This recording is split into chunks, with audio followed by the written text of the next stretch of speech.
26 சட்டசபை தேர்தல் முடிவுகள் அறிவிக்கப்பட்டு தொங்கு சட்டசபை அமையும் என்று எதிர்பார்க்கப்படுகிறது.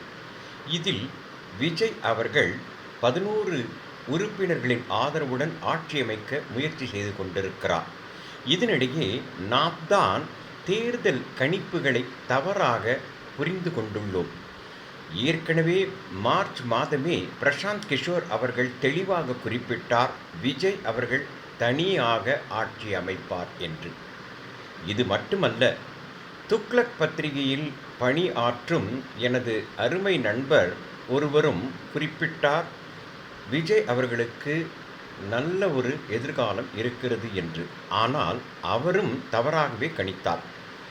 எல்லாவற்றையும் கூட்டி கழித்து பார்த்தால் விஜய் அவர்கள் இவ்வளவு பெரிய இமாலய வெற்றி பெறுவார் என்பது எனது அரசியல் வரலாற்று கணிப்புகளில் மிகப்பெரிய தோல்வி என்பதை நான் ஒப்புக்கொள்கிறேன்.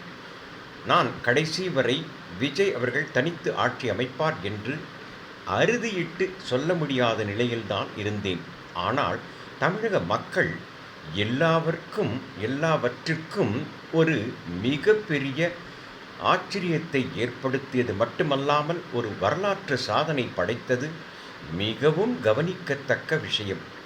இதனை அனைவரும் உணர்ந்து கொண்டு வரும் காலங்களில் எல்லா அரசியல் தலைவர்களும் மக்களுக்கு ஏற்ற, மக்களுக்கு விருப்பமான ஆட்சியை அமைத்து தருவார்கள் என்று மனதார வேண்டி விரும்பி கேட்டு என்னுடைய இந்த சிற்றுரையை முடிக்கிறேன்.